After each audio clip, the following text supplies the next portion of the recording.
Need a boost? Sometimes all it takes is tapping into your inner cool. Icebreaker's gum helps you unleash the confidence within. Each chew releases a rush of icy flavor powered by cooling flavor crystals, sending a wave of refreshment to reinvigorate all your senses. Icebreaker's convenient pack fits everywhere, from car cup holders to backpack pockets, so you can find your cool wherever you go. Grab Icebreaker's gum online or at a store near you. When it comes to online college, Southern New Hampshire University is so good, it's scary. Listen, the facts don't lie. SNHU has degree programs that fit your goals, online classes that fit your life, and real support at every step. And if that wasn't enough, they've got some of the lowest online tuition rates in the U.S. This is an airtight case, you guys. Visit snhu.edu/morbid to get started. That's snhu.edu/morbid. Chilling crime cases are mysterious, but finding coverage shouldn't be.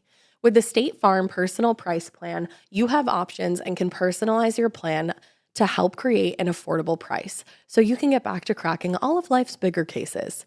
Talk to a State Farm agent today to learn how you can choose to bundle and save with the Personal Price Plan. Like a good neighbor, State Farm is there. Head to statefarm.com to get a quote. Prices are based on rating plans that vary by state. Coverage options are selected by the customer. Availability, amount of discounts and savings, and eligibility vary by state. Hey, weirdos. I'm Alaina. I'm Ash. And this is Crazy Morbid.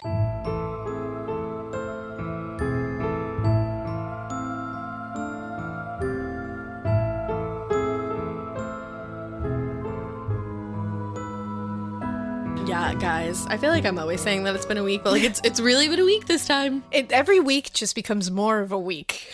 But damn, this has been a week. Every week that I'm alive just gets harder and harder. It's just always a fucking week. But yeah, it was just we've had a lot going on. And then, it's been hard with the weather and the kids are stuck inside. So it feels like the walls are closing in on us a bit. Dear God, does it? I got a super gnarly migraine that thank goodness Ash was around for, because she was like, go upstairs, you crazy like hyena, will you please go upstairs and sleep? And I went up for like 25 minutes in the pitch black silence. That's all it takes if I get to a certain part in my migraine, and she allowed me to have it. Was it silent though? It was, because I closed all the doors, and then I usually put my head in like a vice grip of pillows when I have a migraine, and it helps. I've never gotten a migraine, but I will get like really bad headaches from time to time. I think probably from being on the computer and phone as much as I am. But like, I can't imagine a migraine. It's gnarly. I also really don't believe you that it was silent up here, because wow, your kids can hit an octave. They definitely can. But I think when I want to go into my deep dark hole, I can. And thank goodness Ash was here to take care of them while I did. I got you. Because now I'm able to record. Because before, I'm not going to lie, earlier today I was like, oh no. Oh no. Oh no. Every time somebody says oh no, it's all I think of. I'm officially addicted to TikTok. It's true. We can't get away from it. Sorry. It's a part of everyone's lives now. Well, but this week is Alaina centric, and Alaina says that this is a real crazy one, guys. And this one was also chosen by our patronesses. I almost said patrons, which is weird. Patronesses. That's the real word for them, but the real word for them is patronesses. Patronesi. So thank you, patronessi, for picking this one, because I was actually really excited to do this one. And so you picked well. I mean, either one would have been awesome, but this one I was like, oh, it's not awesome. But it's like, it's a terrible case that I wanted to get out there. Okay. And it's kind of recent. So thank you for choosing that. And, that's going to happen all month. They're going to be choosing our cases for us. So that's kind of fun. And they picked all the ones that they did great. Was leaning toward. You guys, you're doing amazing, sweetie. You guys know me, Alaina. So let's just dive in, because I think we talked about all our business on the last episode this week, so I think we can just kind of jump into it this week. This episode, I mean. I think you're right. I can't think of anything to say. All right, so let's start. This is the horrific murder of Ashely Young. Oh. So 31-year-old Ashely Young was a literal treasure to everyone around her. It's because her name was Ashley. She seemed like we say this a lot, but it's like, I swear, she seemed like such an awesome person. Oh. Yeah, it's so her mother was told, actually, at one point, her mother Christine was told when she was like in her teenage years that she would likely not be able to conceive children. Oh, really? And then she became pregnant with Ashely later. Oh. And she said that just brought her, like, every mother feels like their child is a treasure, of course. That adds a whole layer. But she and her mother just had this, like, that extra bond because she just never thought she would have her. Oh. So I think it was just she appreciated her even more, if you can. I worked with a girl that that happened to, and I remember her telling me she was pregnant. You've told me you were pregnant, and like I was obviously like over the moon, but this girl, I was like, oh my god, I'm so happy. It adds to it. It does, because I mean, when we thought we weren't going to be able to get pregnant with anybody, literally, and we had the girls, it was, you really do feel this, like, all of a sudden, oh my god, it's like a feeling that there's no word for the feeling. No, and that's what her mother said, and she said they always had a close relationship. She was definitely like a mom. She was not one of those moms that was like, I'm your best friend and that's it. It's like, she was like, no, we were like best friends, but I was her mother. Yeah. Like, I took care of her. I protected her. I was the bad guy when I had to be the bad guy, which I think is like the greatest. That's like Ma. Yeah, that's what you want. Yeah, like Ma was my best friend, but she also like laid down the law, and I like lived in the convent when I first moved there. And then when you become older, Ma's still my best friend. Then you become like best friends. Absolutely. You know what I mean? Like, I feel like that's like the dream. Mm-hmm. Like, that's what I want. Yeah, that's like what you want for like your kids. Oh, so bad. Me too. I'm like, I gotta be your mom, and we can be pals, but like, I'm your mom. Yeah. But then when you cross around that dark side of the moon and you come around again later, let's get lunch. We're gonna be best friends, and it's gonna be awesome. I can't wait. Oh. But everyone said she was just someone who would go out of their way to make people's day better. Like, she had a real need to see everybody happy around her because she was happy. She was just a happy person. Gonna ruin me. Yeah, it is. I know a lot of these cases, like I said, involve this kind of talk, but Ashely would do things like, I'm not used to saying Ashely, I'm used to saying Ash. So you know what? I almost tweeted like 5 minutes ago, who's Ashely, because somebody called me Ashely on Twitter, and now I'm really glad that I didn't. Right? Oh, there you go. So, but Ashely would do this thing where she would write notes to people, like friends, to brighten their day. Like, that was her thing. Shut up. So, like, I know, like, a lot of, like, people will be, like, in these cases, like, she lit up her room when she came in, you know? But, like, she actively was lighting up rooms. Like, she really was. And they said that, I read an article that said her favorite saying was, quote, if I bought you a smile, would you wear it? Like, that's the kind of person she is. Throw me over the edge, why don't you? Yeah, that just tells you who she was. Her mother described her by saying, quote, she was kind to people. She didn't like people being bullied. She was laughter and smiles most of the time. She was headstrong at times. You were lucky to have her as a friend. Oh, my goodness. So she graduated from Grand Haven High School in Michigan in 2005, and immediately she started working jobs that allowed her to do what she did best, which was help people. She ended up working right out of high school at a group care home for adults with special needs. Yes, girl. Right, so like, she's an angel. And at the time of her death, she was working in a call center for a bank and also taking classes at Kalamazoo Valley Community College. Damn, she did it all. She did. She was working, and she was on her way to graduating in May of that year. And she had plans to go to a 4-year school, Western Michigan University, and study language and culture because she was so interested in, like, learning about people, learning about other people's cultures.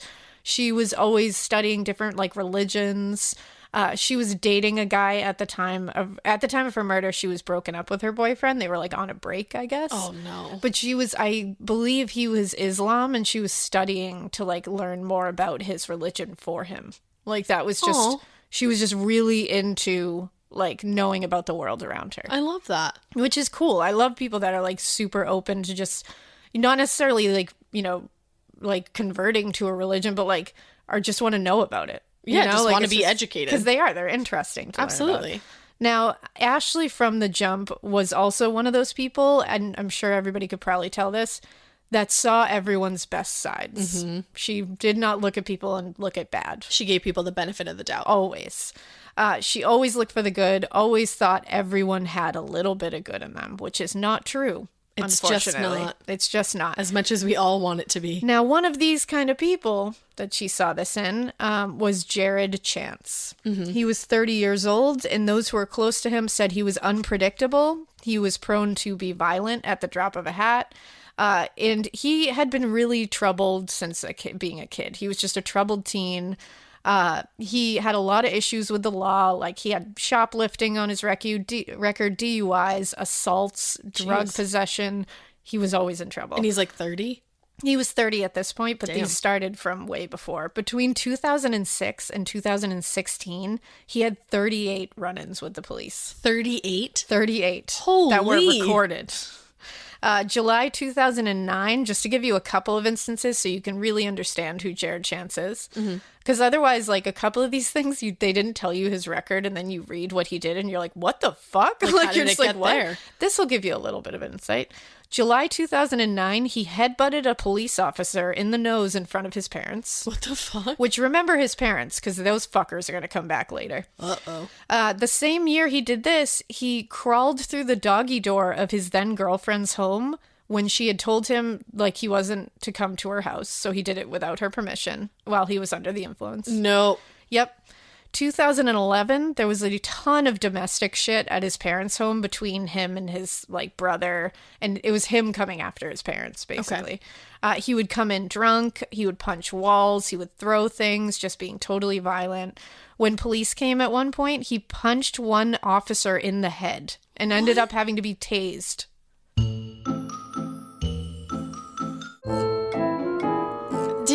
Do we know if he had a troubled childhood? I don't know a lot about his childhood. I know his father is a retired police sergeant. Okay. Not that has anything to do with it, but I'm just saying, like, that's really all I know about his family. Sure. Like, that's literally it. Okay. There's no history of mental illness. There's no history of police being at the home when he was a child. Like, okay. You know, domestic things between his parents, or there's no CPS things, like, between... So it doesn't seem like... Weird. I mean, obviously, but it's not always nurture. Sometimes it's not always nature. But you wonder, like, what happened here, because once you find out about what the parents also did here, you're like, all right, what happened here? Yeah. Like, what's going on? But in 2016, he had assaulted his younger brother a ton during this year. I mean, like, and he was only like a couple of years younger than him. So when they were like teenagers. And at one point, when the police were called, the report read, quote, during a heated exchange between Conrad, which is his younger brother, and Jared took a blowtorch and kept getting closer to Conrad's face. What the fuck? And was acting like he was going to burn Conrad. And then it says, when Jared was allegedly hitting Conrad with a stick, he told him, I'm going to fucking kill you, F word. What? Yeah. And when you say F word, That's you mean brother. F-A-G? Yeah. Mm-hmm. Oh, I hate that word. That's why I can't say that word. I can't That's either. why it's like, ugh. No, I can't either. But that's what he's like, calling his brother while he's beating him with a fucking stick and after using a blowtorch near his face. Who the fuck left him near a blowtorch? That's the other thing. Is what I like, want to know. Hello, Mom and Dad. Why is there a blowtorch near this kid? Like, yikes. He's violent. Yikes. Well, so that's Jared. Oh, what a guy. Ashely wanted to help him. How did she know him? She met him. I believe they met somewhere through work. And they became like friendly because she said, like, she looked at him as like, you know, he was just a troubled guy. He was a good guy deep down.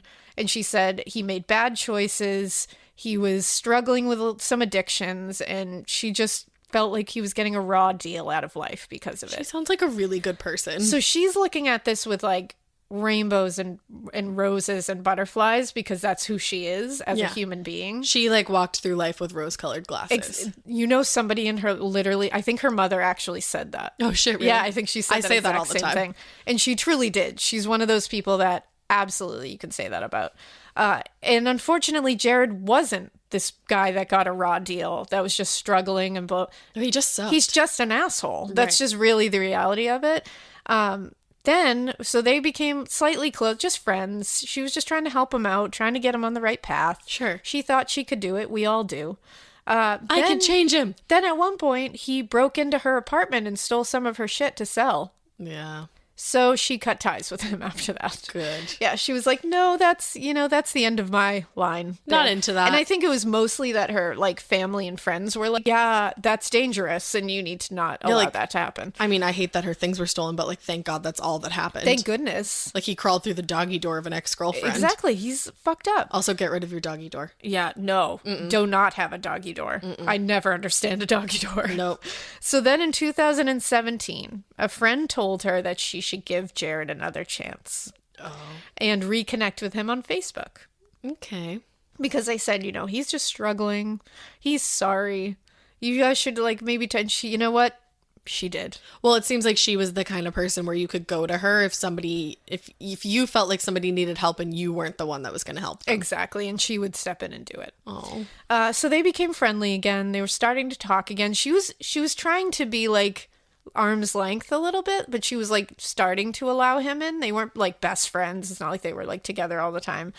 Everyone around her fucking hated this. Yeah. Her mother especially told her a ton of times, he's a bad guy. Do not trust him. He doesn't deserve your help. He's not a good guy, Ashely. Like, she was like, I know you think he is down there somewhere, but some people are just shit, and he's one of those people. I hate that she didn't get a chance to unfortunately. learn that. She knew, though, that she couldn't control her adult daughter. Her daughter was the early 30s at this point. Yeah. But she was worried about their friendship. So her mother later said this. She said, quote, she just didn't believe that anything could ever happen. She wore rose-colored glasses. Hey-o. Now, because she trusted him, she's dead. Oh. So that lets you know what's happening. So let's get to the day that this all started. Already? We're here. Okay. So Ashely was going to be getting an apartment, and she was going to be having her mother, Christine, was going to co-sign the lease for her. So this was on November 29th, 2018. Okay. Christine was going to be meeting Ashely to sign this lease. They had, made this predetermined date at a predetermined time. She didn't show up. Oh, no. This was strange. So her mom was like, because again, Ashley's not this girl that you're like, well, she didn't show up. That's Ashely. Like, it's just, and the other thing is, like, that it's her apartment. It's she's not like co-signing a lease for an apartment. Right. Yeah, like, this is a big deal. Right. Christine attempted to call Ashely, got nothing. She was calling everywhere she couldn't find her. It ended up being a couple of days of her trying to reach her and couldn't get anywhere, was talking to anyone she could. And again, she's 30, so it's like, this is hard to, it's not like a child or a teen.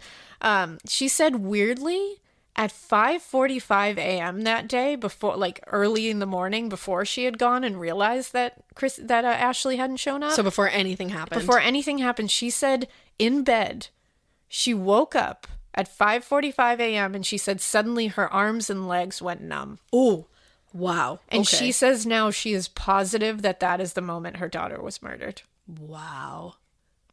I get, like, chills just even, because when you find out, keep what she just said. Her and I'll arms repeat and it. legs. Her arms and legs went numb. Okay. Just remember that. I got, like, when you don't get a chill, but your whole body just does this, like, whoa. Yes. Yes. That's yes. what happened to me. That's just what, and, like, That's it's exactly slightly it. tingly. Yes. That happened when Nanny passed away. I woke up in the middle of the night with a night terror. That happened to me. Our grandmother. Mm-hmm. That's or your great grandmother. Because I was like, wait, it's not my mom. But my grandmother, your great grandmother. Yeah. I woke up at a certain time and I was like, ooh, and I just, like, jolted out of sleep. We have, like, a weird psychic gene in our family. A weird witchy gene.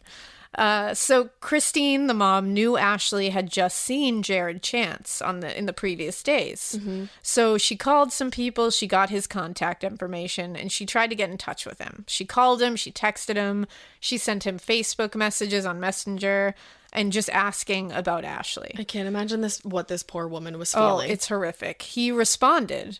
And he said, sure, we were together. He said we were together the previous Wednesday, November 28th, at the Hookah Lounge.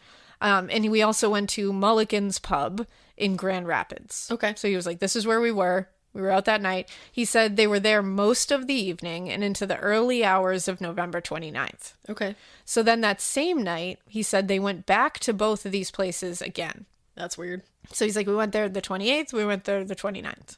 Oh, okay. That's not that weird. While they were there, he said Ashely had lost her phone. He believes at, like, the Hookah Lounge, and on the 30th, she went back to get it. Mm-hmm. So this was on the 30th, and he was like, oh, yeah, she's going back to get her phone. That's why you haven't been able to get in touch with her. Knowing full well. Then She's not going this anywhere. is what kills me. He bullshitted this mother from so much. Because imagine the little string of hope that she had run throughout her veins And as a you mother. know what? That ties into his sentencing later. Oh, it does? The judge says the fact that you dangled some hope in front of this woman, I'm intentionally, that's considered in this. Fuck yeah. Which good, is awesome. Good. We love a good judge. We love a good judge.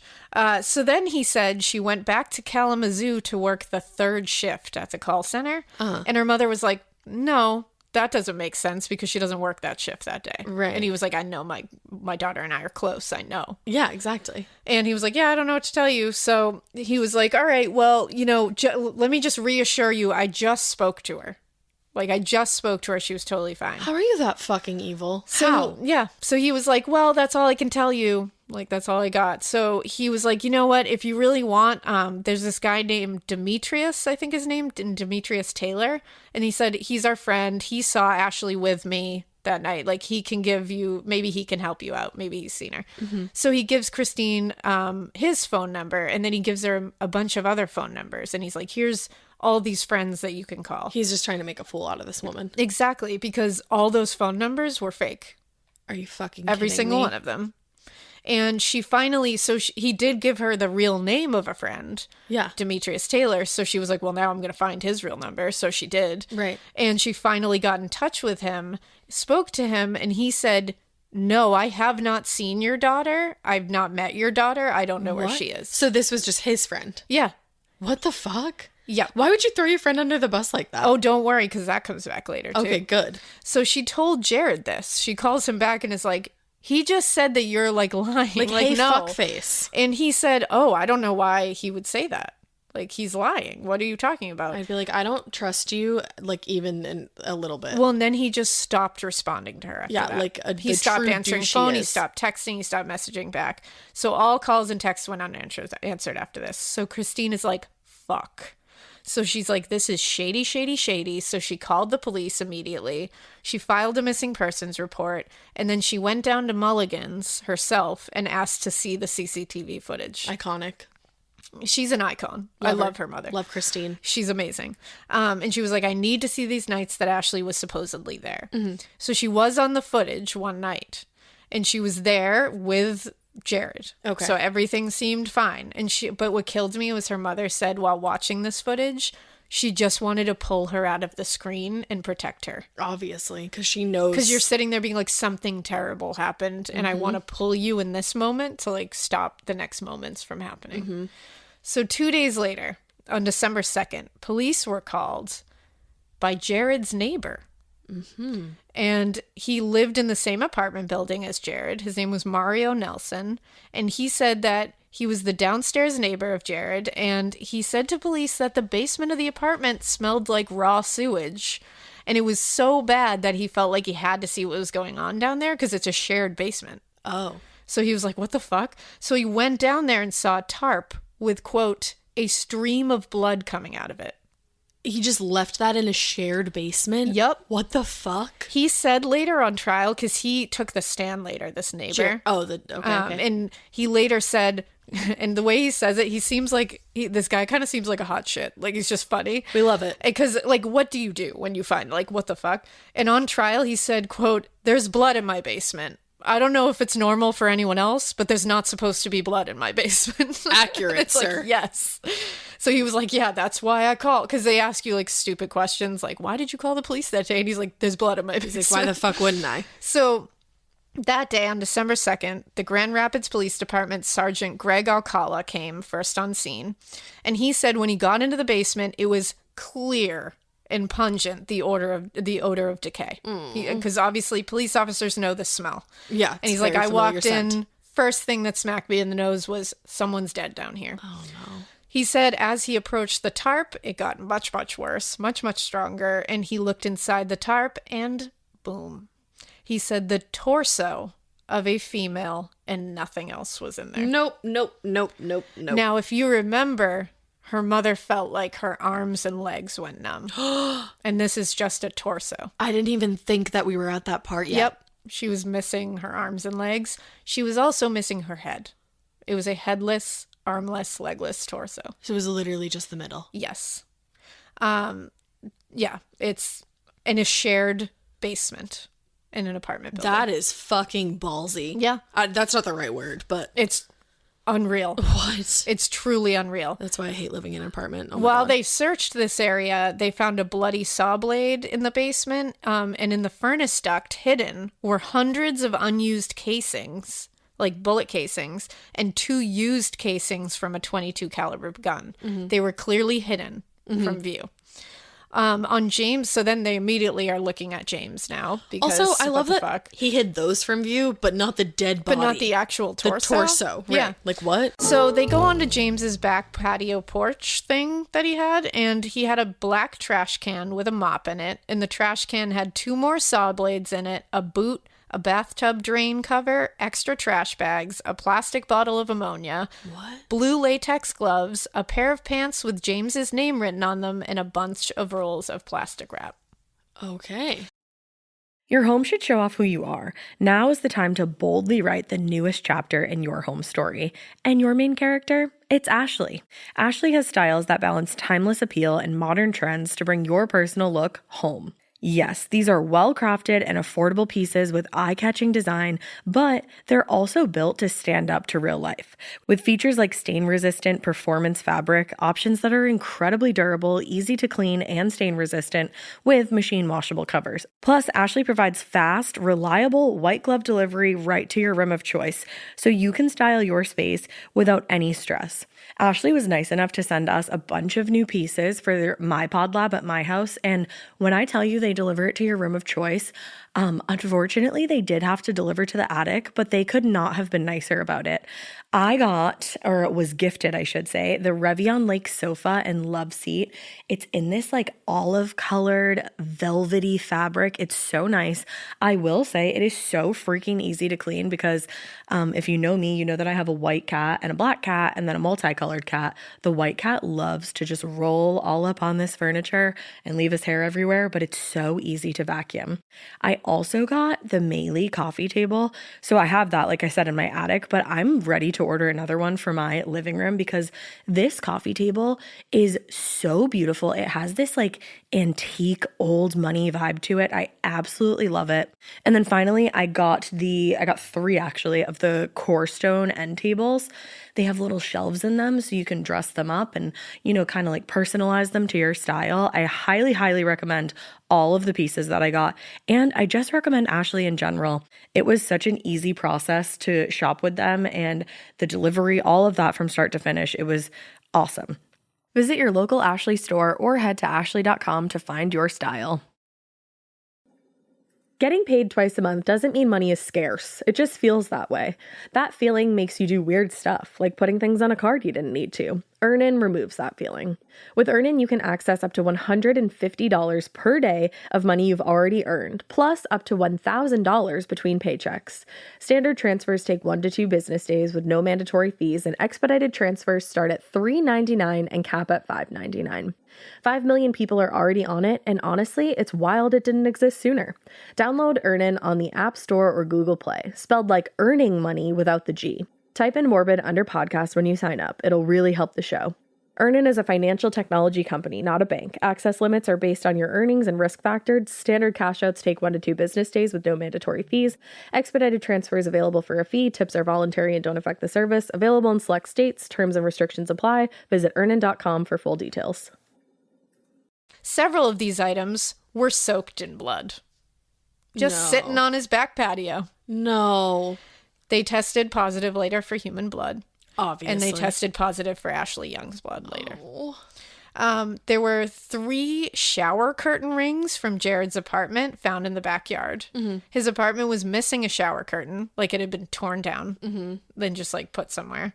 On the stairway leading up to his apartment were black women's boots, a fan box, like a cardboard box that like a fan came in. Okay. And a purple tote. And there was also a cardboard box with Jared's name and address on it. Can I explain to you really quickly that when you said fan, I wasn't thinking like what everyone else was thinking because I watched Drag Race way too much, and I was thinking like Thwarp fan. Oh no, I was too when I first read that. I was like, fan box. Because you watch it too. What's that? But I was like, what was that about? And then I was what like, was that? Right. No, like an electric fan. Yeah. Actual fan. Like one of those like, woo. Not a thwarp. Yeah, not a thwarp. So they open this cardboard box, and inside are 2 human legs, sans feet, and 2 human arms. No. Sans Sans hands. hands. Yep. So now we have found a torso, we have found legs, and arms. We have no hands, we have no feet, we have no neck, we have no head. What the fuck? So they open the purple tote. Inside is a pair of shoes, a medicine bottle, and some more shower rings matching the other ones that matched his apartment's shower rings. So I don't know why he scattered them everywhere. And I'm sorry, you said this was found in the stairway leading to his apartment? Yeah. Okay. I just needed to confirm that. Everything's basically just like right out there. Alrighty. So they open this fan box, and inside is duct tape and a black trash bag. They open the trash bag, and it has blood-stained clothing belonging to a woman and blood-stained bedding. Mm-hmm. All of it has tested positive for human DNA, and it is Ashely's DNA. They have found that out. And there's also a couple of other unknown DNA matches, but that's kind of to be expected in that scenario. Mm. Now, inside of his apartment, they found a kitchen tile that was stained a dark red color. They found, and they actually a few kitchen tiles, not just one. I was like, why just They one? were big tiles though, like they weren't those little ones. So like, those bigger like kitchen tiles. floor tile. And so it was a couple of them though. A utility knife inside the trap of the toilet in his bathroom. So That's the little thing where you have to fix the flusher. And a white hand towel with a reddish brown stain. They also found a pair of blue jeans, size 30, with a brownish colored stain on the left upper front. And the trap of his kitchen sink tested positive for human blood and contained a small piece of human tissue. Oh my God. So it's literally like a mass, like a slaughterhouse. And also, she's been missing for how many days and he's just living in this? Yeah. He hasn't cleaned this up? Oh no. And we'll find out what he was doing. Oh no, I don't want to know, but I do. I have to know. Well, there was also human blood in the washing machine in his apartment. That's so crazy. And there was also a black hoodie and a bath mat that also tested positive for human blood. So there was just human blood all up in the crevices of everywhere. And they were like, this is Jared's apartment? And they were like, yeah. And they were like, okay, Jared, you're going to come with us because there's some stuff that we need to talk to you about. So he was taken in and he was charged. He was charged with mutilation of a dead body and concealing a death because at this point, that's all they can really do. Yeah. Police interviewed more of his neighbors, and one told them that he was like, oh yeah, he's like a really violent guy and like talks about violence a lot. Ew. And then he said he once told me he knew how to kill someone and get away with it.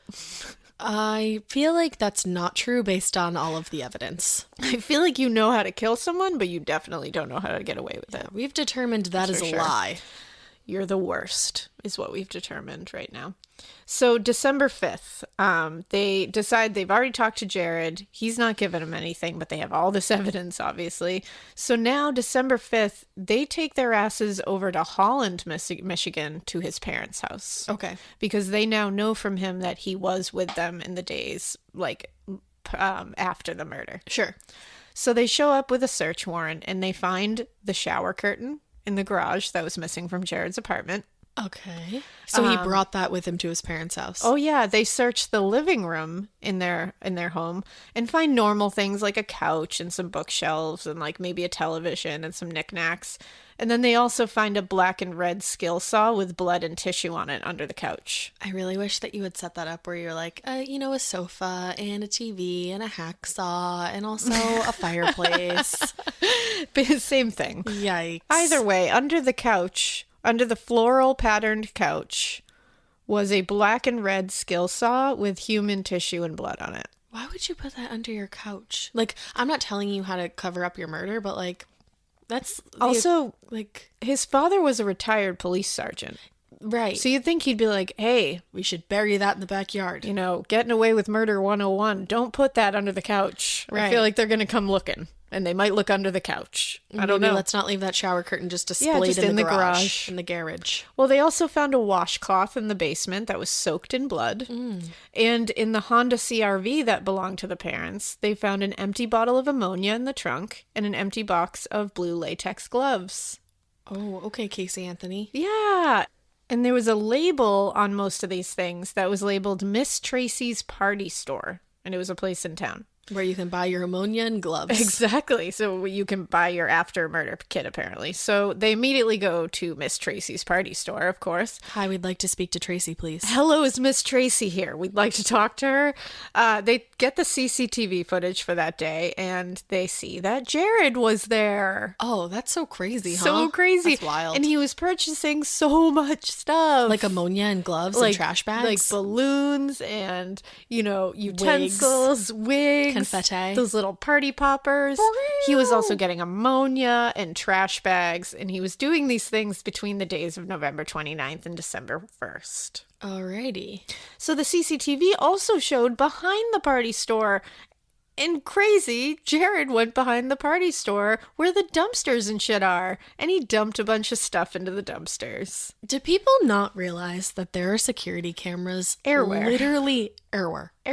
Everywhere. Well, police were like, oh, let's go look in those dumpsters. So they went and looked in the dumpsters, and they got an orange bag in there that contained additional women's clothing, a prescription bottle with Ashely Young's name on it, and a purse containing Ashley's driver's license and school ID. Oh, yep. I hate that. There was a stain on a pair of jeans that also tested positive for human blood, and there was a hoodie belonging to Ashely Young that had copious amounts of blood in the hood. Okay. Mm-hmm. It's horrific. We have not located a head. We have not.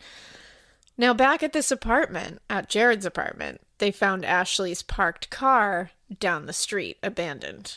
Uh-huh. So they finally located her car. So now they're like, okay, so what happened here? How did all this stuff end up at his parents' home? What happened in these few days? Right. What's going on? So what happened was this.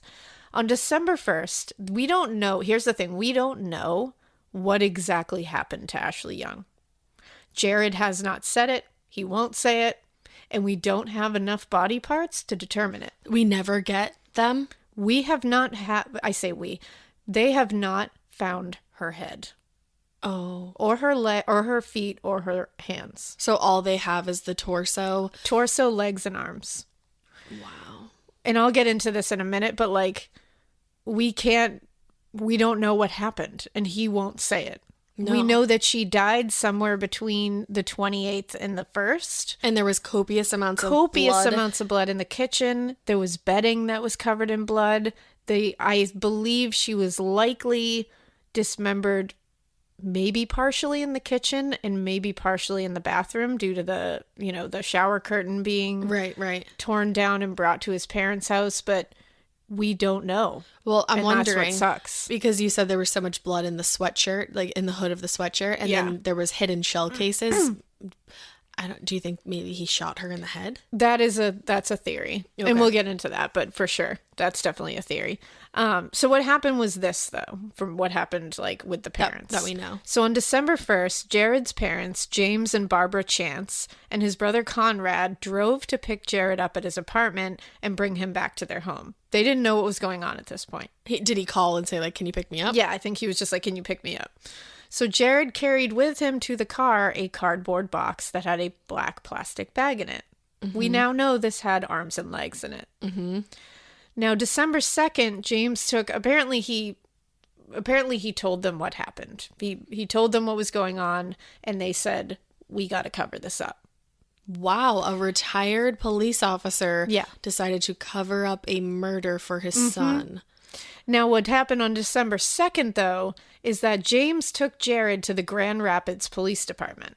And I think he was telling him, okay, I think they were trying to cover their tracks initially and make sure it looked like maybe... Yeah, they were trying to figure something out. I don't know exactly what their idea was here. It doesn't seem like they did a very good job. But he did bring him to the Grand Rapids Police Department, and Jared's attorney claimed that they were told to go tell the Kalamazoo Police Department because that's where the missing persons report was filed. Okay.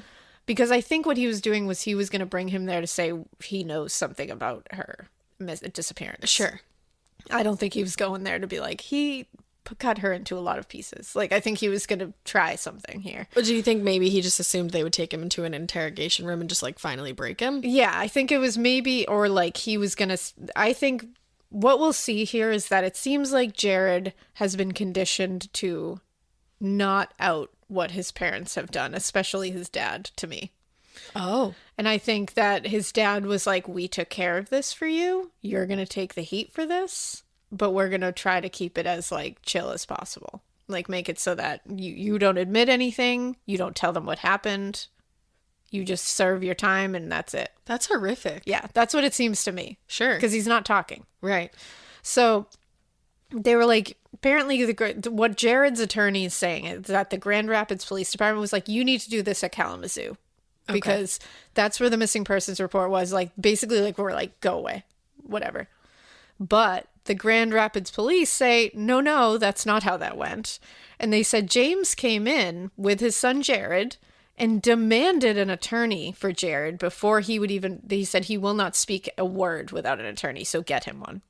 Oh, okay. And they were like, no. Yeah, like you're not arrested for anything. They were like, yet. we haven't like what? You don't have a right to counsel yet. Yeah, we haven't even read you. You're like, no, we don't even know who you are. What are you here for? Like they didn't even know what was going on. So they couldn't question him because he wanted an attorney, but they were also like, we don't know. You would think his father would remember that from back in the day. Well, so he just left with his dad and then he went back to his Grand Rapids apartment by himself carrying that cardboard box with the trash bag inside. Okay. So he's back at his apartment now that's covered in blood and dropped the cardboard box outside his apartment and then just like went inside and was like, what do I do now? And then just like lived in that apartment. And that's when the police showed up and were like, what the fuck is all this shit? Oh, man. It's so bizarre.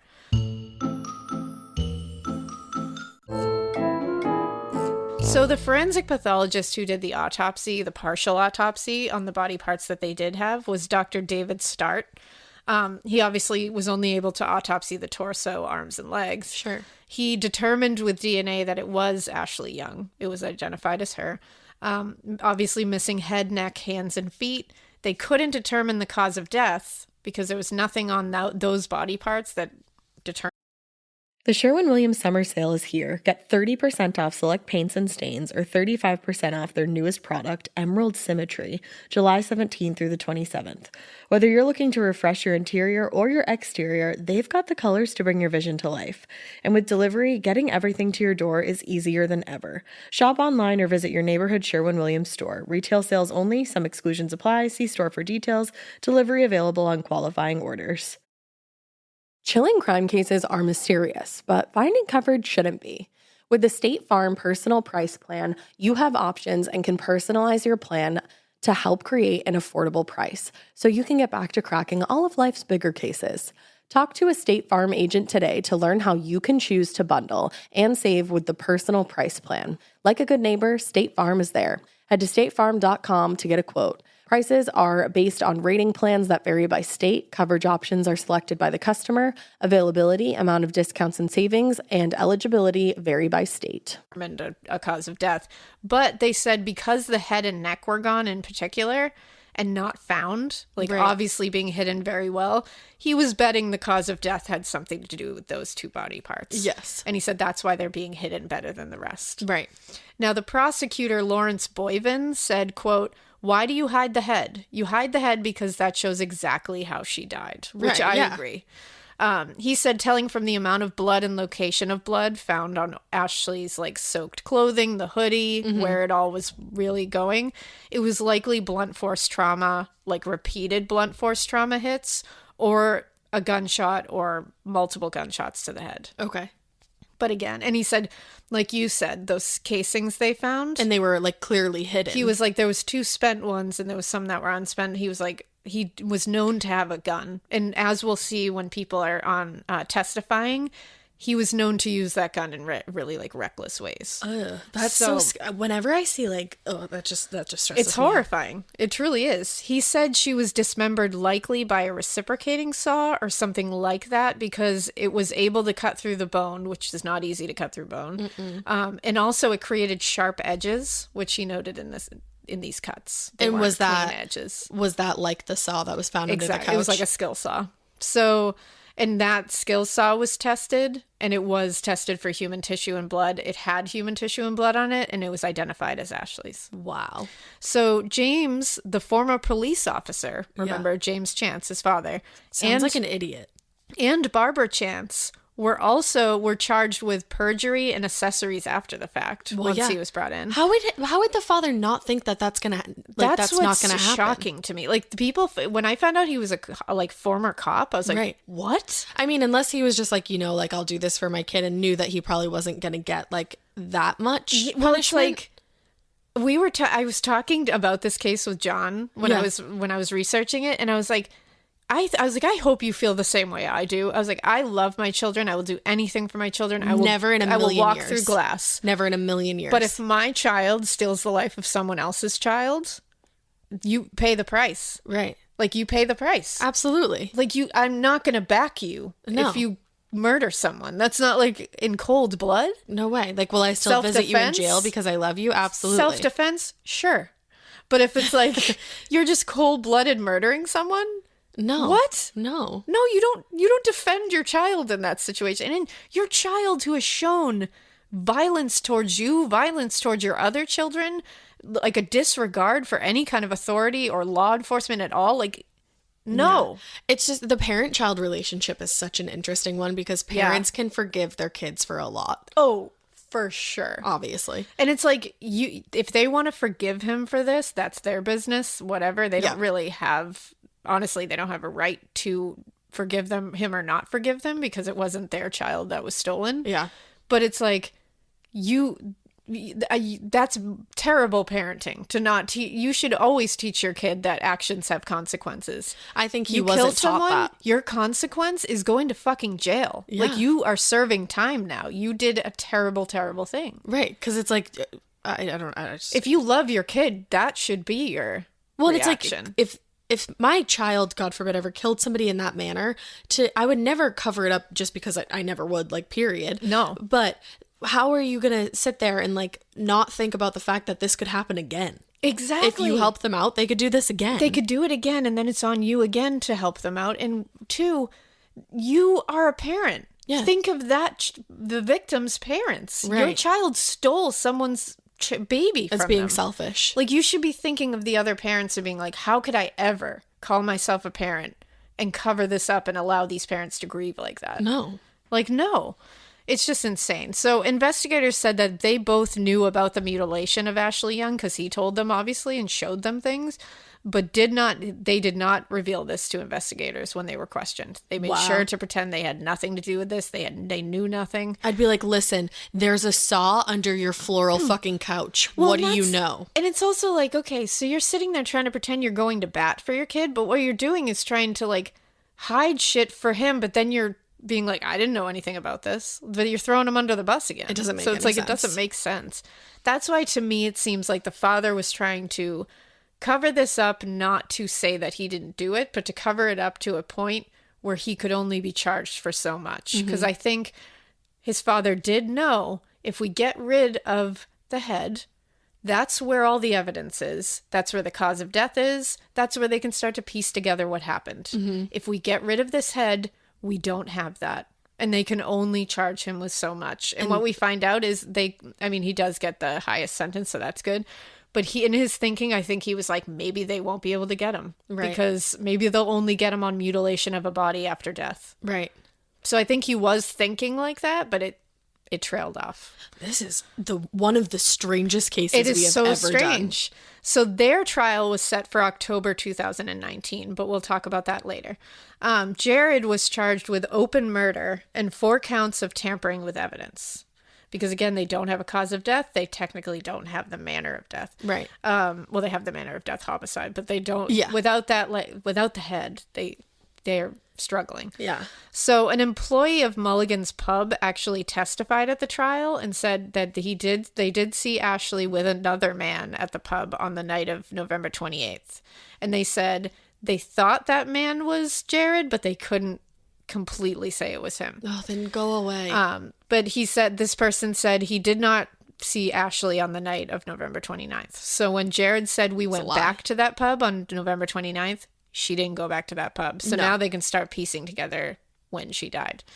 So Demetrius Taylor, remember that guy? He was the one that Jared gave the cell phone number to Christine, Ashely's mother, and said, call him. He saw us together. Yeah. Well, he testified at the trial. Oh, shit.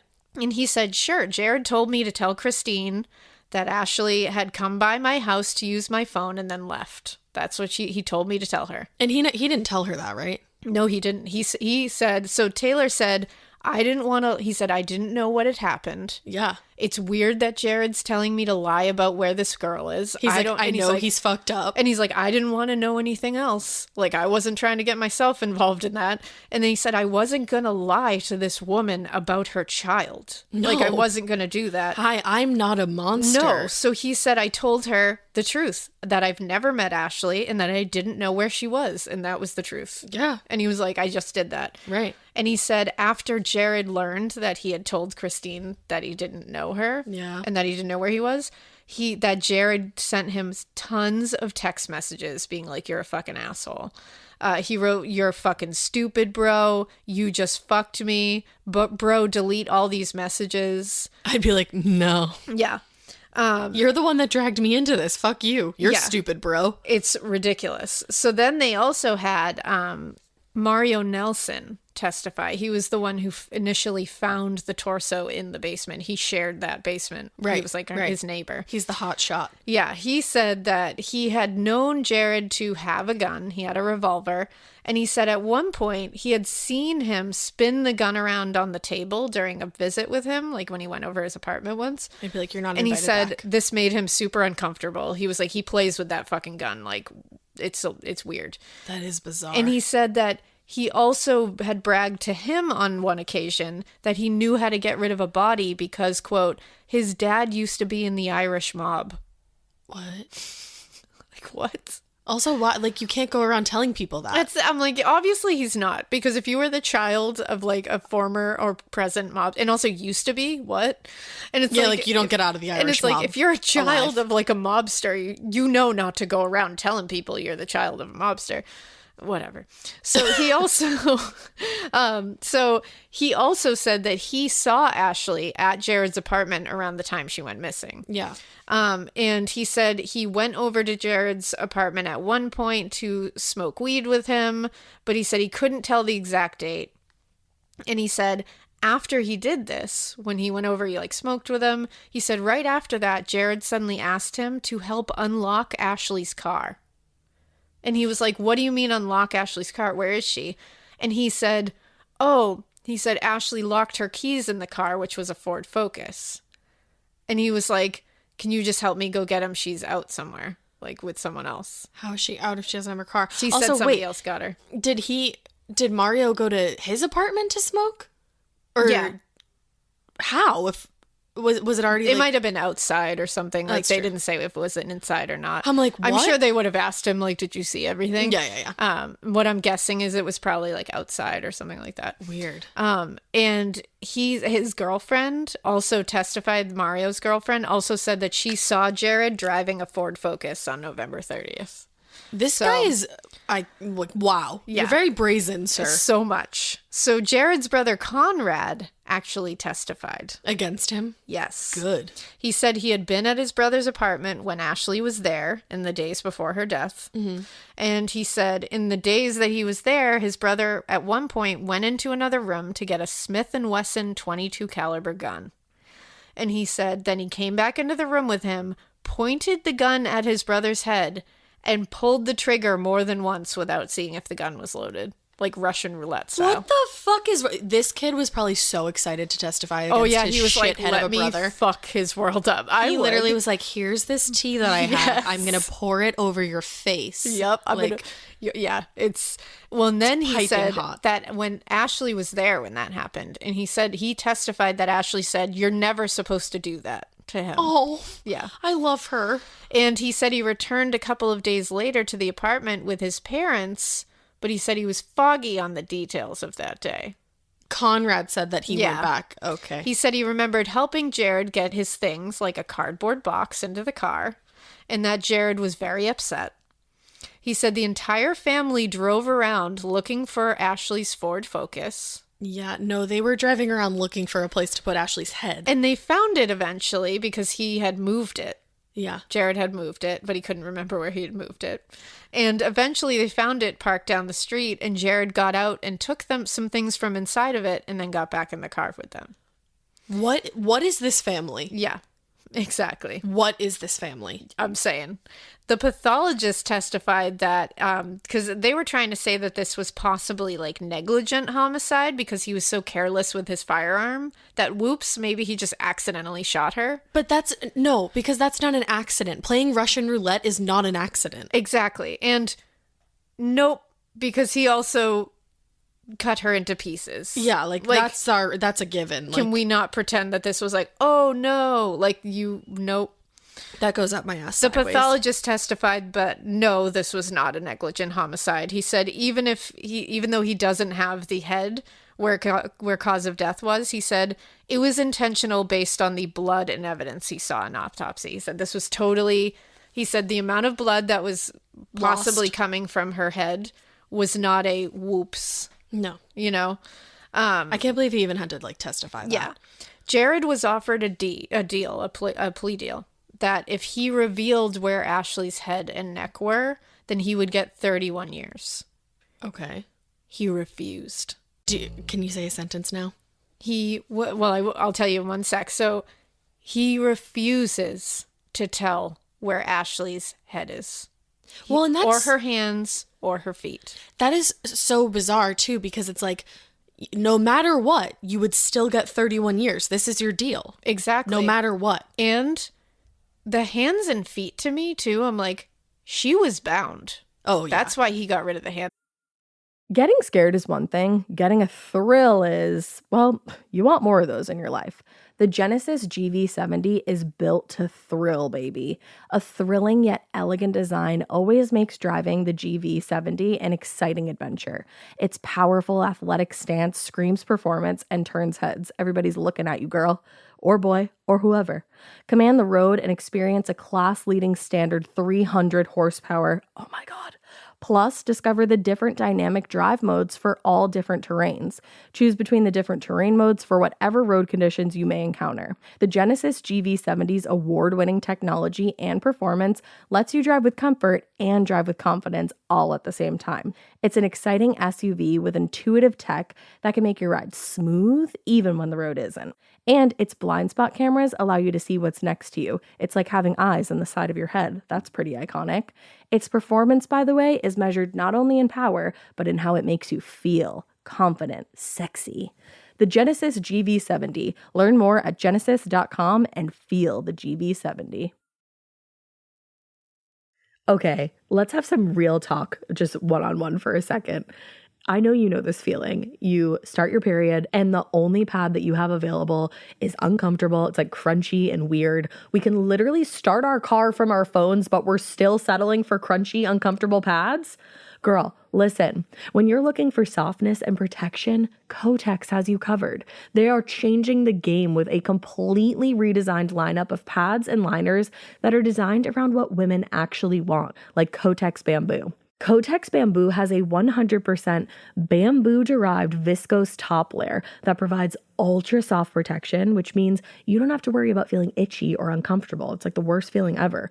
It's gentle on the skin and it's made without fragrance too. Check out Kotex.com for more details on the new and exciting launch of Kotex Bamboo, available in regular, heavy, overnight, and daily liners. Every flow covered. Now available at retailers nationwide. And feet. Definitely. So you can't see the ligature marks. Yeah. And it's like, that's what this is. This might be like a stupid question, but because the legs weren't found, was the legs were found. The legs were found. Legs, arms, and torso were found. So was there We're missing head, neck, hands, and feet. Okay, sorry. It's hard to keep track. No, it's fine. Was there any evidence of like no sexual assault or anything? Nope, not that was said in any of the sources I found. All right. He was convicted of second-degree murder and mutilation of a body. Mm-hmm. The judge sentenced him to 100 years in prison. Iconic. And said he didn't want him to have the opportunity to get out of prison until he was 130 years old. I love that so much. Ashely's mom gave a statement standing in front of Jared, who was forced to stand in front of her while she did this. She held the box with Ashely's cremated remains in her hand. She said a couple of things. She said, "You do not deserve to breathe." She said, "If I want to hug, I have to hug a box." She said, "You will never tell me where she is because you like to torment people. You like to hurt them. You enjoy it." Then she said she listens to the voicemail of her daughter every day and cries. And she said just hearing her voice and her laughter. She screamed at him, "You had no right to take her from me." And then she said, "Jared Chance, I hate you. I want to rip you from limb to limb and discard you just like you did to Ashely. You threw her out like trash and she was your friend. Why?" And she said she had no idea what Ashely saw in him that was worth saving. My goodness. And then Jared stood there, wouldn't look her in the eye, never made any kind of facial expression. I wish there was some way when like things like this happen that they have to look at the person. Oh, I feel like they should somebody like a bailiff should be holding their face to look at somebody. Like obviously we can't do that, but I so wish they should.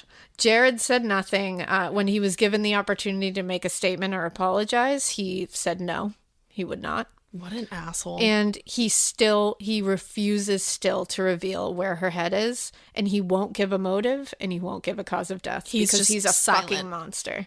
Wow. Now, the trial court was presided over by Judge Mark Trusock, and he really gave it to him. Yeah. He said, quote, the trial was one of the most gruesome he had ever seen. And he said, "You, sir, in my mind, are a very evil individual. You are clearly a monster without any conscience whatsoever." And then he said, "You are someone who is a danger to society and should never be allowed free." Mm-hmm. He also, when talking about, because there's specific guidelines, obviously, that they have to take under account for like sentencing and all that. And when he spoke of this, he said, "More significantly, the guidelines do not take into effect the level of brutality involved in this matter and your lack of compassion and total lack of remorse. Unfortunately, I have been doing this type of work for 34 years. I've been on the bench for 13 years. I personally have been involved in over 200 murder or death cases. This is without question the worst case that I have ever been involved in. What you did and what I saw in photographs was reprehensible and heinous. This goes beyond comprehension. For the jury to even have to see the limited number of pictures that I allowed was in this just incomprehensible. And yet you sat during trial, and even today you make no comment. I know you have the right to not incriminate yourself. However, I observed you during the course of this trial, and you seemed, at time, to derive pleasure from the testimony in this trial that was, at best, described as gruesome." Wow. So he's literally like, "I've been watching your ass this whole time, and I can see that you're enjoying this." See, I am so happy that people get to make their statements, but it's like, I hate that these criminals that do things like this get off on that. Yeah, because you can tell he gets off on causing harm and hurt. Right. Now, the parents went on trial in October, and at the time, 64-year-old Barbara Chance pleaded no contest to accessory after the fact and perjury, and she was sentenced to 45 days in jail. That's ridiculous. James, who was 77 at the time, was convicted of accessory after the fact, but acquitted of one count of perjury. That's interesting. Apparently, the jury was deadlocked on that, and he got a month in jail. 1 month. Now, when they were sentenced, they did, because this was in 2020 that they were the sentencing hearing for them, and they did this over Zoom because it was 2020, obviously. Right. And both Ashely's parents, now Ashely's biological father was there, her mother and her mother's partner Dana were there, and they were able to give their statements. And I just want to play what Christine said, because the parents, obviously Jared's parents, Barbara and James, were there and had to listen to this. Right.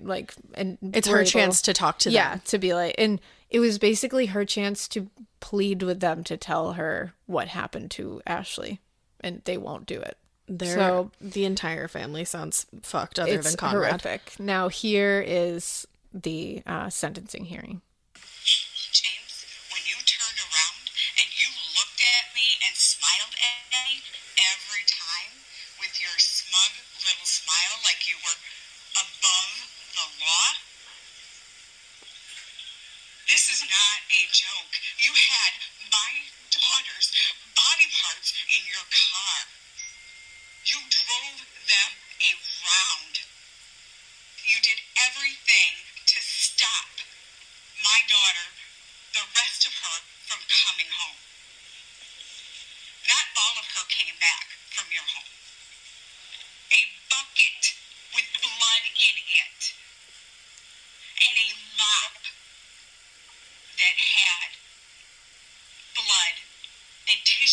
and you smelled nothing, I pray. I pray every night that you are tormented by everything that you and your wife and Conrad and Jared have done. So that was Christine, her mother. I don't understand how they could sit there and listen to that and not want to tell her where her daughter is. That's what's shocking to me. And what we'll see after is I truly believe that James Chance did something to Ashely. Obviously knows where Ashley's head is. I think he was the one who figured out what to do with it. And I think that Jared is not going to say what happened because he's got a weird allegiance to his father. Mm-hmm. And he's not going to say it because we'll get into that in a second. But let me play for you Ashley's father, who also was able to say something. I look at Mr. Chance, a police officer, Sergeant. You should be ashamed of yourself for holding that badge. How you can live with yourself. You are so phony. You should be in Hollywood acting. That's where you should be. A man like you or your wife, you don't deserve to walk the streets. And what your son done was atrocious. I was born and raised on the farm. We killed our cattle and sheep, and I know what's involved. And I know he's an animal, and you're not far off it. And I hope someday that the man above takes care of you. Now, he has an accent that's like a little, and he was like sobbing, so it's hard to understand him, but he was basically saying, you, a police officer, like you hold a badge, like you should be ashamed of yourself. And then he said, I grew up on a farm. Like I've seen cattle and sheep slaughtered. I know what's involved. And then he said, you are a monster. Because he's like, basically saying, I've seen dismemberment. I've seen what happens when you slaughter an animal, and you slaughtered my child. Absolutely. Like, how dare you? It's horrific. I don't know how you sit there as a parent to 2 children knowing that you did that to somebody else's child. Yeah. And then I'll leave, the last thing I'll play here is just James and Barbara's response. Oh, they got to respond? Yeah. Why? Well, wait until you hear it. It's nonsense. You grieve deeply for Ashely. And her parents. And everyone concerned. I'm just so sorry everything happened, and I wish if I could change it, I would. I would do anything to undo what's been done. Very sorry. Nope, you're not. Okay. If you were sorry, you would say where she was. That's what's killing me. You're sitting in front of these parents whose child was brutally murdered and dismembered by your fucking piece of shit son, and you know where her head is. You know where her fucking head is. The one thing that identifies us as a human being, you know where that thing is. And you're watching these 2 parents sit there and sob in front of you, just saying, I want her head. I just want my child's head. Like, especially the mother. Like, you sat there and you held 2 of your babies after you just had them. How could you not think of that mother sitting across from you, holding her little baby? Yeah.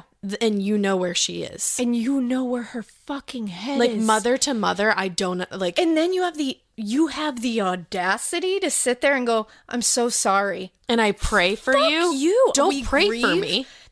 Fucking James, we grieve for Ashely and her No, parents. you don't. Then where's her head, asshole? Right, like, don't waste your time praying for me. Why don't you let me know where my child is? Let her parents grieve. Give her back her head. It's unbelievable to me that these people can sit there and just say, I'm so sorry. You know where you're not. Then tell us. And he probably told you what happened. Tell us what happened. Are you fucking kidding me, dude? Like, James had like a stroke before this. And I was like, you're on death's fucking door, motherfucker. You better clear that conscience. Because I don't know where the fuck you're going, but it's not going to be a good place. He would make like a deathbed confession. I hope so. Because those parents deserve to know what the fuck was going on. If you have a stroke, you're just done. And then what really leads me to believe that the father and the mother, that they are the ones who really took care of this and did whatever they did with her head, and that Jared is just holding that.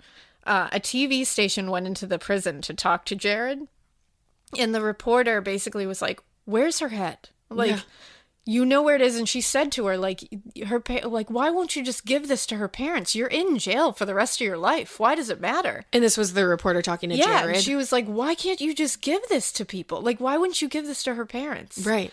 And he's sitting there. He can barely speak. He's literally like about to cry. He has tears in his eyes. He looks like he's about to fucking lose his goddamn mind. The dude is so tightly wound. I've never seen anything like it. Well, and he's sitting there being like, I can't, I just can't, I can't, I want to, I can't. And he keeps saying, what do you think your dad is going to do to you? You're in prison for the rest of your life. That's why I'm like, what is this dynamic? Because this is fucked. Because he's literally sitting there saying, I can't, I want to, I can't. And she's like, you can. You're in fucking prison. I would literally be like, dude, you're not ever getting out of here. So, like, just let us know. Well, and then she played him through the, like, thing, a video of Christine sobbing during an interview and just saying, I just want my baby's head. Can you please just tell me where my baby's head is? Oh, that's horrible. And he was literally like, and he's like literally sitting there like about to lose his mind.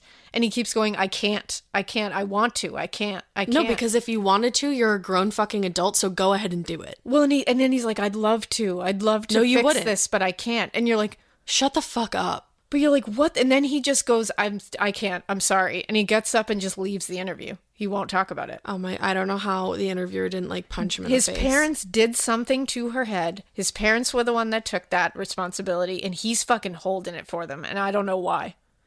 Maybe when they die, he'll say. Because I think he literally is holding it so that they don't get, I don't know if this is some weird loyalty thing where he doesn't want them thrown in prison forever. Because if they find out what they did, because right now they've got nothing on him. Right. Right now, nobody can say that they did something with the head. Right. But if he does, then it's there. And they could still go to jail because they weren't ever tried for that specific So it's thing. like, just fuck you guys. Like, give her parents this fucking like, that's so beyond evil to me. I don't even know. It's like Ted it's not Bundy. worse. It's not worse than murdering her, obviously, but somehow it is in a different way. So it's a long game. It's Right. a long game of just grief and when anybody torture. loses a family member, or especially a parent loses a child, it always breaks my heart when the parent can't bury their child. Exactly. Or all of their child. Exactly. Like, or I just don't understand how you do that to somebody. No, I don't either. Do you have any theory at all for what may have happened to her head? He's a police officer. Right. I'm sure he's got some tricks up his sleeve. Not that I'm saying police officers know what to do with like well, no, but they've decapitated heads, seen many but they've things. seen many things. They've probably read many reports. They've seen autopsies. They've been to they've talked to pathologists. You know, they are skilled in, learning how other people cover up crimes. So I'm like, is there, I mean, all I can think of is like, it's got to be like buried somewhere. Or do you think that there's a possibility that it doesn't fully exist intact anymore? I wonder that too. Like, I really hate to say this, but do you think they put it in some kind of grinder? Possibly. Can you do that with a head? head? And also if it was blunt force trauma to the head, if he like just smashed her head, this is horrible to say, but like if he hit her head with something several times, could have sunken in. He could have caused a lot of damage that would make it easier exactly intact. Mm-hmm. So it's like, I wonder if, I don't know. The only thing I could think of is like they've buried it somewhere, that they've, I don't know. I don't know what they could have done with this thing. This is probably one of the most horrific cases that we've ever covered. It really is. Because this is like a family. We've never covered a case where an entire family was involved. Where like the family, that the family wasn't involved with the initial crime, but went to such great lengths to become involved. Like, and now see, this to me, like looking back into it, he has all these problems. He's very clearly has like behavioral issues, and and then they do this for them. To me, it seems like maybe something happened. This is total speculation for sure. Maybe something happened in his childhood and they feel like they owe it to him because they fucked him up. That's a very good, I mean, that's a really good theory. Yeah. And to me, this kind of behavior and the kind of behavior that he was showing, Right. and then to see how these parents enabled this whole thing, I'm like, oh yeah, this dynamic in this household was way off from a long time ago. I really like, just from, I mean, I only know like from this moment what you said, but I definitely think something. Yeah, I feel there's some weird shit. Yeah, in that family. I need to like evaluate this on my own, like later. Truly, it's really, somebody's got to tell these poor parents where the fucking head is and tell them what happened. The fact that this guy's in jail for 100 years and he's not fucking talking is infuriating. Well, and the fact that he could have gotten 30 years for just saying where she is. And he will not say it.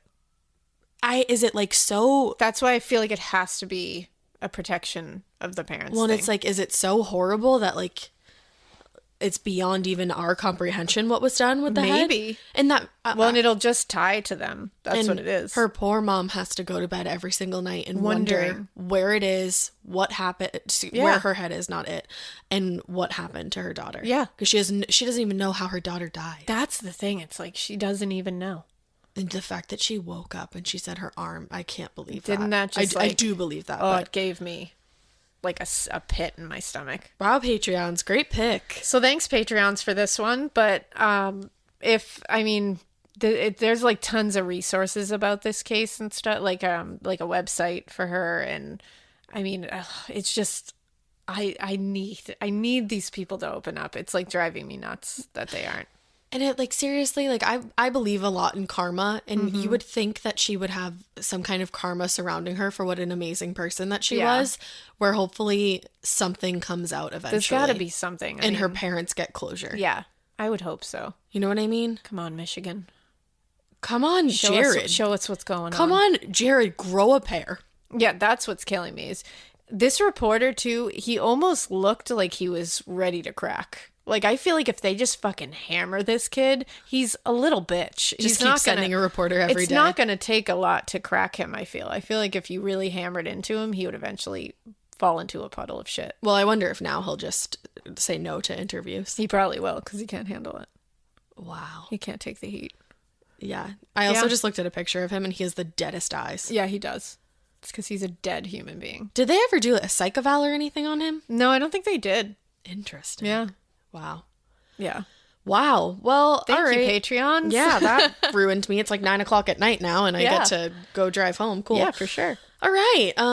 How do we finish? Yeah, follow us on Instagram at Morbid Podcast. Send us a Twitter at a Morbid Podcast. I said send us a Twitter. Send us a Twitter. Send us any Twitter you like. Yeah, just send it. You got a good Twitter? Send it to us. Send it to me. And then Gmail me. morbidpodcast@gmail.com. Oh my God, especially if you wrote that fucking email. Yes, please. You're out there. Yeah. We hope you keep listening. And we hope you keep it weird. I'm gonna leave now. Not even close to this weird. Never ever even imagine keeping it this weird. Not close to being these parents. Oh, fuck that. No.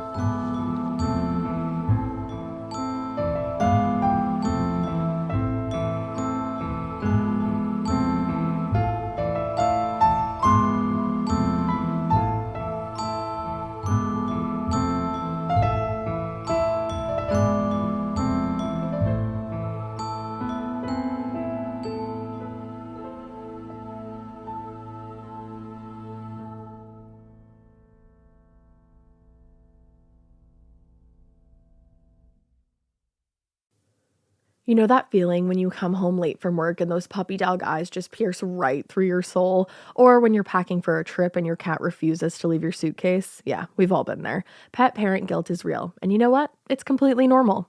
That's exactly why Hill's Pet Nutrition exists. They understand that being a pet parent means being human, with all of our imperfections and daily juggling acts. Hill's science-led nutrition helps you give more love than humanly possible. Whether it's those long work days or trying to balance attention between multiple pets, Hill's Pet Nutrition gets it. They've created science-based nutrition that supports your pet's lifelong health so you can feel confident even when life gets hectic. Because you're only human, there's Hill's. Science does more. Ready to let go of the guilt? Find the right food at hillspet.com/podcast.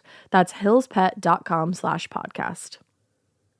Do you remember in school when your teacher had a favorite of everything? A favorite marker, a favorite element, and yes, even a favorite student?